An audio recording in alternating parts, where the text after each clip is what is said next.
¿qué tal? ¿Cómo están? Bienvenidas y bienvenidos a Somos, el programa cultural de Telesur. Yo soy Karyali Ramírez. Ya estamos todos listos para compartir con ustedes esta media hora de arte, esta media hora de cultura de Somos. Vamos a ver un resumen de lo que tenemos preparado. Adelante. Somos, el programa cultural de Telesur, inicia con la información más destacada de los pueblos del mundo.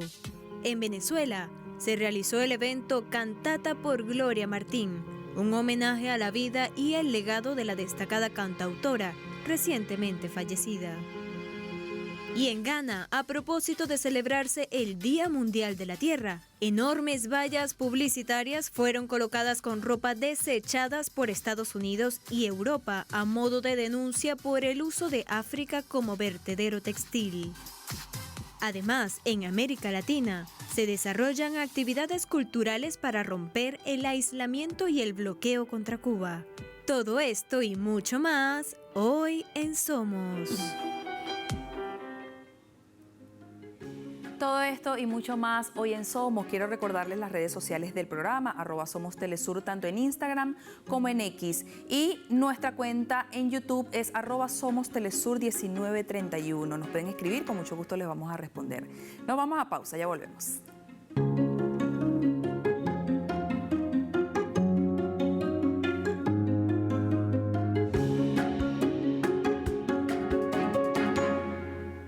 Gracias por estar de vuelta con nosotros. Iniciamos de inmediato nuestro espacio cultural en México, donde el G de Luz, que es el festival de luz más importante de Latinoamérica, celebra su 9ª edición.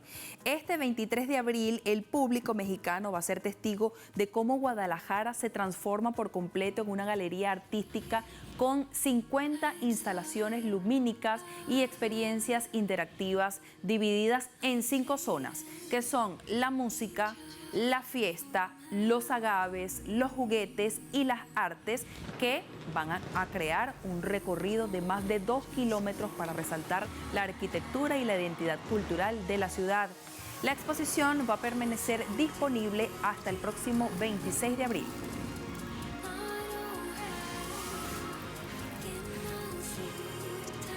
Y la 18ª edición de los Días de la Danza se inauguró en Cuba con la muestra de 20 años de danza en La Habana. Esta exposición, realizada en el Centro de Danza La Habana, presenta 19 fotografías, muchas de ellas de la fotógrafa conocida como Bubi Bobes. Esta rinde homenaje a las compañías que han contribuido a la cultura cubana durante estas 2 décadas. La celebración incluye actuaciones en vivo como la Rumba del Prado, una variada programación de talleres y espectáculos que se extenderán hasta el 26 de abril, mientras que la muestra estará abierta al público hasta finales de 2026.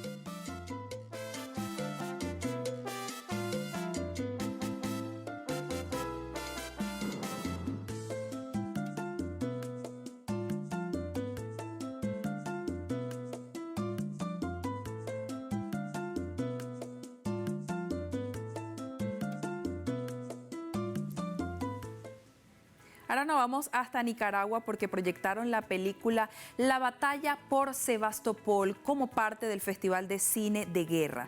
El evento es organizado por la Cinemateca Nacional y por la Embajada rusa.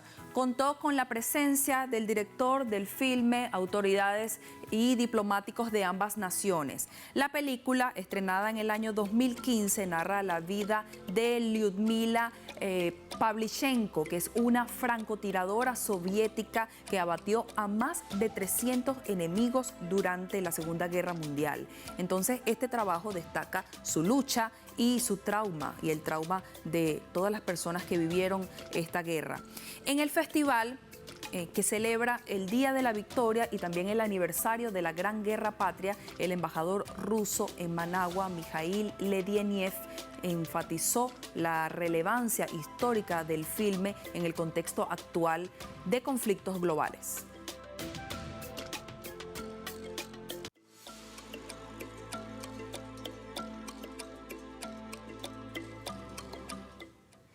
Y en Venezuela celebraron una gran cantata por Gloria Martín, en homenaje a la destacada cantautora recientemente fallecida.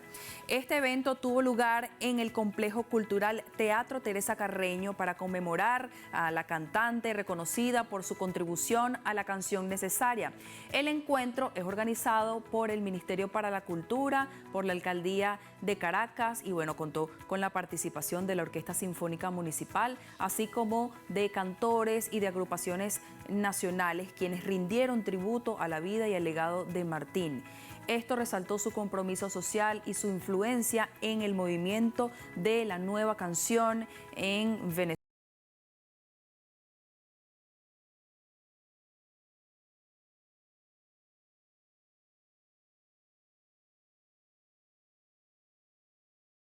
Argentina está próxima al inicio de la Feria Internacional del Libro de Buenos Aires, que celebra medio siglo de trayectoria.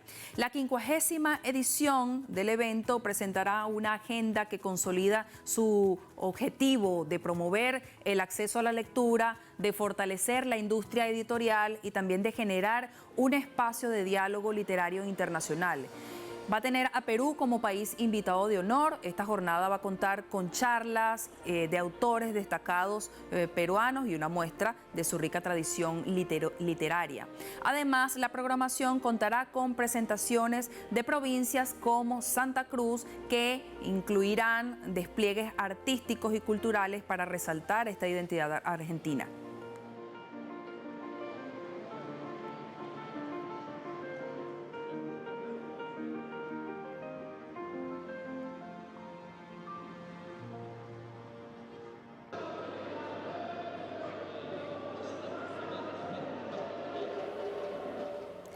Cambiamos de país. Más de 4.000 obras de diferentes autores fueron vetadas en el año 2025 por funcionarios y por grupos conservadores en Estados Unidos. Esto es de acuerdo a un registro de la Asociación Estadounidense de Bibliotecas. La organización detalló que estas prohibiciones tuvieron como objetivos principales aquellos textos que abordan temas de debate social como la violencia sexual. Entre los libros más impugnados se encuentran Vendida de Patricia McCormick, la autobiografía Género Queer de Maya Kobabe, el clásico distópico La Naranja Mecánica de Anthony Burgess y el drama sobre hermanos Identical de Helen Hopkins. También está el popular romance fantástico Imperio de Tormentas de Sarah J. Maas. Las restricciones fueron adoptadas mayormente en los estados de Florida, de Texas, de Utah y de Iowa.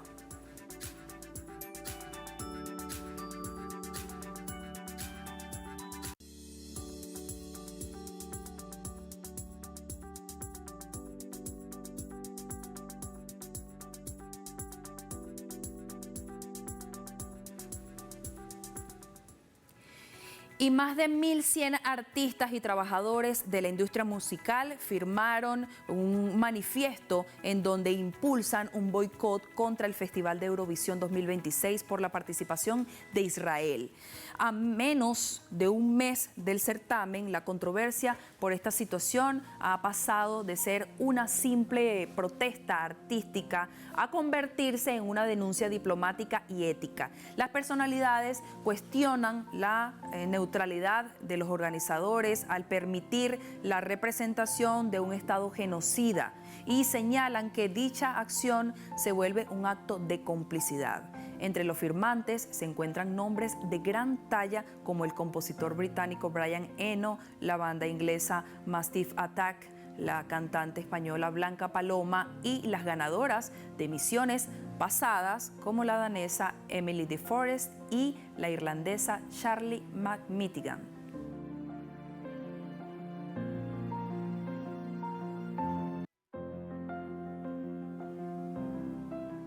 Cambiamos de tema. El 16º Festival Internacional de Cine de Beijing ha introducido por primera vez una sección dedicada al cine de animación de ese país. Esta nueva iniciativa busca resaltar los logros artísticos y la fuerza cultural de la animación china. Durante el festival, que se va a desarrollar hasta el 25 de abril en el Museo Nacional de Cine del país. Se van a proyectar obras de animación aclamadas y se han inaugurado una exposición digital que presenta imágenes de películas de animación, así como productos relacionados con el cine y con eventos culturales.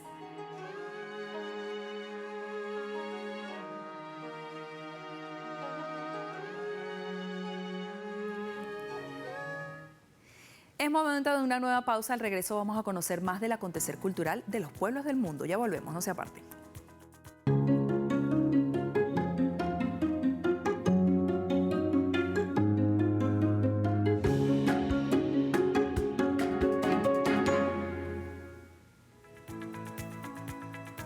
Gracias por estar de vuelta con nosotros. Les contamos que a propósito de celebrarse el Día de la Tierra, enormes vallas publicitarias fueron colocadas en Ghana con ropa desechada por Estados Unidos y por Europa. Esto lo hicieron a modo de denuncia por el uso de África como vertedero textil. Vamos a ver más en la siguiente nota. En varias avenidas de la ciudad Accra, en Ghana, fueron instaladas enormes vallas publicitarias hechas totalmente con ropa de segunda mano, desechadas por Estados Unidos y Europa, y que fueron puestas en el océano africano al ya no ser de utilidad. Los carteles buscan denunciar la magnitud de la contaminación de Occidente, que usa los mares de África como vertederos textiles. Creo que los espacios publicitarios tradicionales se diseñan para vender sueños y aspiraciones, para vender productos, y se diseñan para ser intrusivos, quieras o no. Así que, al colocar ropa desechada en las vallas publicitarias, estamos invirtiendo esa dinámica.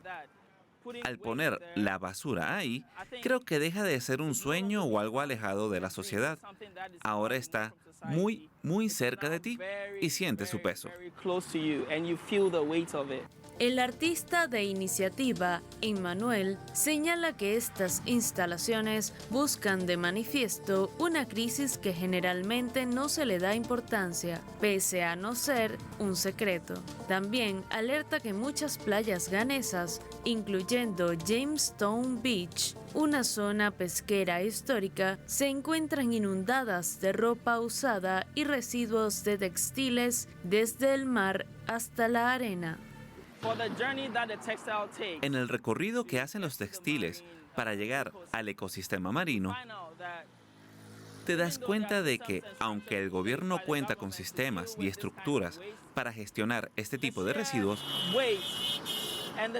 el peso, el tamaño y la cantidad superan la capacidad del gobierno.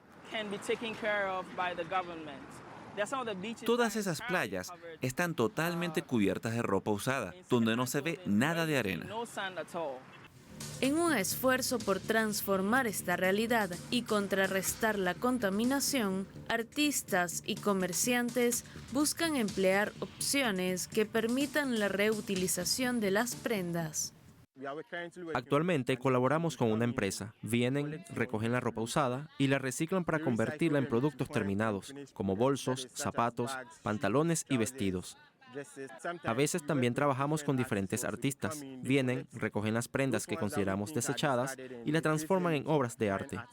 Informes revelan que alrededor del 40% de los millones de prendas que se crean cada semana terminan como residuos al no encontrar compradores. La solución que Estados Unidos y Europa han encontrado es enviar estos desechos a otros territorios sin importar las diversas afectaciones que esto conlleva, tanto en la vida diaria de la población como en los ecosistemas marinos. Seguimos hablando de tela y seguimos hablando de África porque en Nigeria el sector textil tradicional reivindica el oficio artesanal del hilado azoque ante la demanda masiva global, conservando de esta forma cada hebra la esencia manual de sus tejidos. Vamos a ver. En el tranquilo pueblo de Iseyin, al sureste de Nigeria, los hilos urdidos recorren y se entrelazan entre cobertizos improvisados y callejones que funcionan como centros de producción del tejido tradicional del grupo étnico Yoruba, el Aso-Oke.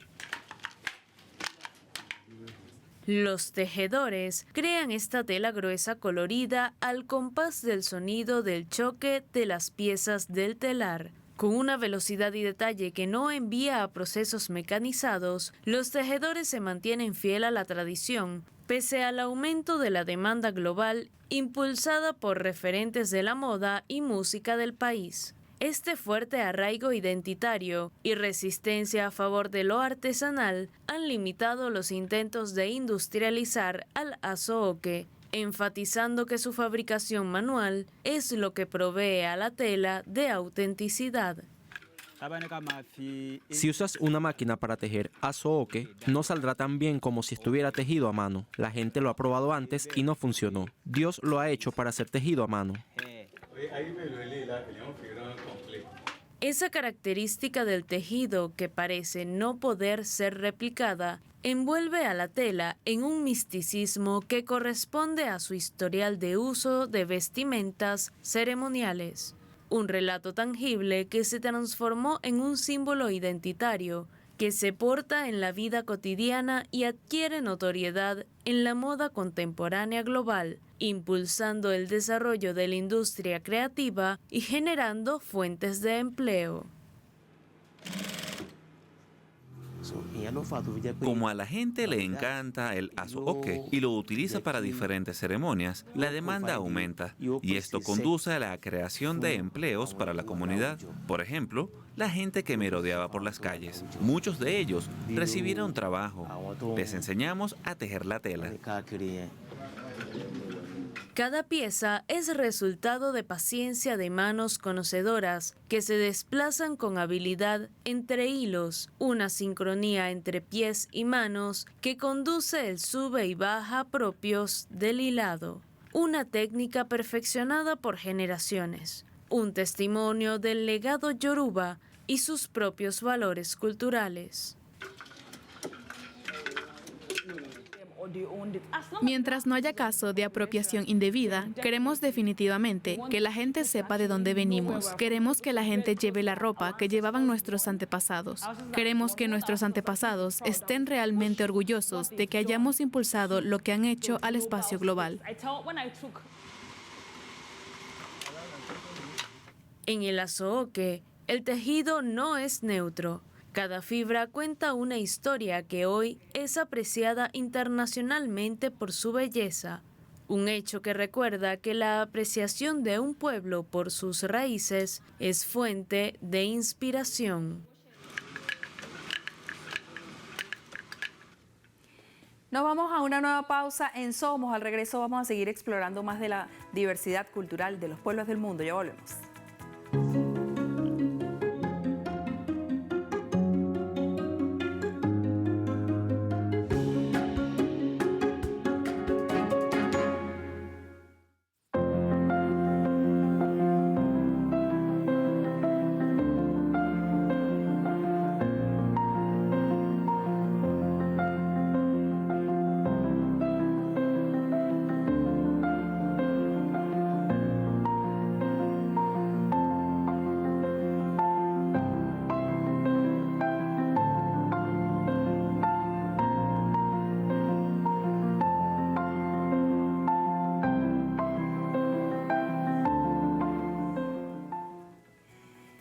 Gracias por estar de vuelta con nosotros. Les contamos que se inauguró en Donetsk, Rusia, la exposición fotográfica titulada Cuba 2026, La Habana en la lente. Allí estuvo nuestro corresponsal Oleh Jasinski, la visitó y esta es la historia que comparte con nosotros. Adelante.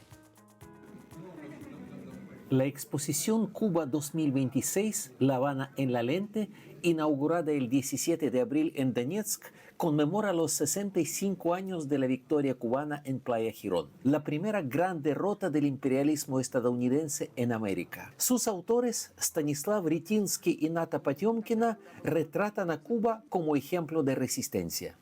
Para mí, personalmente, Cuba es un ejemplo de cómo se puede resistir con éxito a un bloqueo por parte de uno de los países más poderosos del mundo y al mismo tiempo mantener su dignidad. Con esta exposición fotográfica queremos llamar la atención de la comunidad internacional sobre el hecho de que Estados Unidos de América han llevado a cabo un verdadero genocidio contra la población civil de Cuba y pedimos que se ponga fin al bloqueo y que se preste toda la ayuda posible, tanto humanitaria como energética, para que por fin los hospitales y las escuelas puedan funcionar adecuadamente. Cuba y Donbass comparten la misma lucha, los mismos valores y el mismo enemigo. Ambos pueblos sobreviven al genocidio y la guerra impuestos desde fuera. La muestra capta la esencia de La Habana, sus dificultades, su atmósfera y su carácter único. Para mí, el sentido de esta exhibición en la fecha de Playa Girón es mostrar que, a pesar de estar triste, estar pobre, estar en bloqueo, estar en la guerra, en nuestro caso todavía estamos fuertes, estamos también en el estado de felicidad de vivir. La exposición es un grito contra el olvido. Invita a detener la barbarie del bloqueo y apoyar a Cuba como ésta apoyó la independencia de Angola, Namibia y tantos otros. En medio de las dificultades, Cuba enseña que se puede vivir con dignidad y felicidad. Cuba no debe sentirse sola. Cuba también debe contar con todos los revolucionarios de todo el mundo. El único país que también ha contribuido a la independencia de muchos países en el sur de África es Cuba. Por lo tanto, es una llamada para que podamos, en este momento en el que el presidente estadounidense Trump está ejerciendo presiones sobre Cuba, poder acudir a su ayuda, poder mostrarle nuestra solidaridad. La resistencia de Cuba ha sido históricamente un referente para el pueblo ruso. Esta exposición no es tan solo un evento cultural, sino un símbolo de hermandad entre pueblos unidos por una historia común. Oleg Yasinski, Telesur, Donetsk. Ahora vamos a conocer una más de las tantas iniciativas que se desarrollan en América Latina para romper el aislamiento y el bloqueo contra Cuba. Esta vez en Chile, pero se trata de un proyecto que busca recorrer todo el continente. Vamos a ver la nota que preparó para nosotros nuestra compañera Paola Draghi. Adelante. Es italiano pero vive en Bolivia. Ahí recorrió los caminos del Che Guevara y durante 10 años trabajó en el documental Che Guevara en el siglo XXI, que reúne voces de hijos y supervivientes de la gesta revolucionaria. Hoy recorre América Latina mostrando ese invaluable material con un propósito claro. En particular para comprar paneles solares para Prensa Latina en un momento donde todas las instituciones cubanas, Prensa Latina incluida, están con un problema energético muy grave debido, como sabemos, al endurecimiento del bloqueo, sobre todo en el campo energético. Y ahí contar lo que pasa en Cuba. La verdad es urgente, porque la guerra imperialista también es cognitiva. Y por esto el proyecto lo he llamado Devolvamos la voz a Cuba, porque en este momento es una voz que no puede ser difundida como debe ser. Y esto es una grande falta que tenemos, porque no es solo necesario por los cubanos, es necesario por el mundo tener Prensa Latina, como tener Telesur, como tener a todos los medios que realmente contrastan un poquito de esta narración hegemónica por los medios masivos del imperio. Entonces es bien importante apoyar a cada uno de estos medios. Y no es banal, los medios construyen la realidad, ahí la historia se instala también. Por eso el mismo documental de Uliano resulta clave. En él, los hijos de los exguerrilleros y los compañeros del Che hablan. Ahora, en este lugar de Santiago, plagado de símbolos también que marcaron la historia de Chile y que se suma a la cruzada de paneles solares para Prensa Latina. Queremos que ese medio, obviamente, siga transmitiendo y siga mostrando las noticias como corresponde. Entonces también es importante que, tanto acá como en otros países, se siga juntando dinero con el documental para llegar a la meta en el fondo y lograr poner esos paneles solares. Una de las muchas actividades de solidaridad con Cuba que ocurren también en este Chile, a ratos consumido en la frágil memoria que la derecha intenta borrar. Eso es una de las cosas que nos ha dolido mucho en el alma, porque cuando en nuestros peores momentos de nuestro país, Cuba, Fidel, pidió a gritos que ayudaran a Chile. Él fue muy solidario con nuestro país y nosotros olvidamos. Por eso una de las cosas principales es la memoria. Y este documental, que es cultura, y es eso, recordar lo que es Cuba, cómo nació, cómo luchó, cómo fue su revolución. Y cómo el continente hoy no olvida el proyecto humano y socialista que inspira a miles por un mundo distinto. Con esta ayuda solidaria, lo que nos falta mucho ahora, esta ayuda solidaria, no solamente en mi territorio donde yo vivo, sino que el corazón puesto en América Latina. Un continente que Uliano seguirá recorriendo, mostrando el documental hasta llegar allá, a la isla de Cuba. Paola Dragnik, Telesur, Chile. Gracias, Paola, por tu nota. Y así concluye nuestro recorrido del día de hoy. Nos vamos a despedir con el tema Cuando voy al trabajo, interpretado por el emblemático cantautor chileno Víctor Jara. Nos vemos en una próxima emisión de Somos. Chao. Por las calles del barrio, pienso en ti. Cuando miro los rostros tras el vidrio empañado, sin saber quiénes son, dónde van. Pienso en ti, mi vida pienso en ti. En ti saber mi recuerdo y del porvenir.